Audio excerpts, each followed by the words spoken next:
talk about the first foundation. Remember, the first foundation is to save $500 in an emergency fund. Okay, so what's that mean?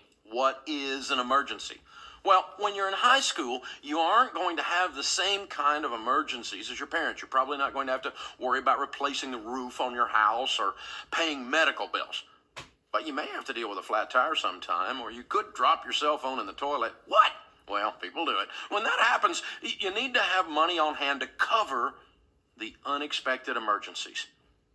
But here's the truth. There's really no such thing as an unexpected emergency. Emergencies are going to happen. Expect it. I don't care how old you are. You're going to face some urgent surprise emergency expenses. And if you don't have the money to pay for it, then debt will start looking like your answer, like an easy answer. And that's how a lot of people end up buried under a mountain of debt. They just never plan to have an emergency. And when something happens, they reach for a credit card. And trust me, a real emergency is the last time you need to go into debt. Debt never solves a problem. At best, it delays one problem while creating another one. It's a trap, and it can ruin your life.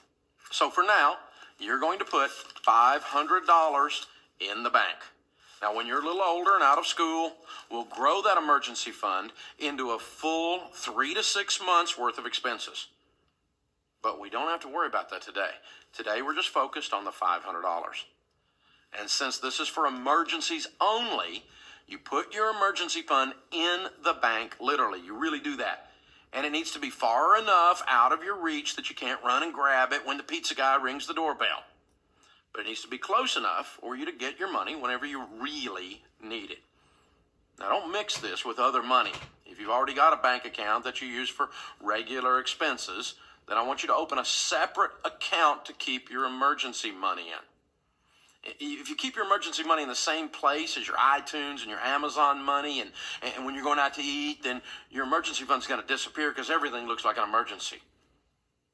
Like I said, it needs to be far enough out of reach that you can't spend it by accident or by impulse, but close enough for you to get to it when you really need it.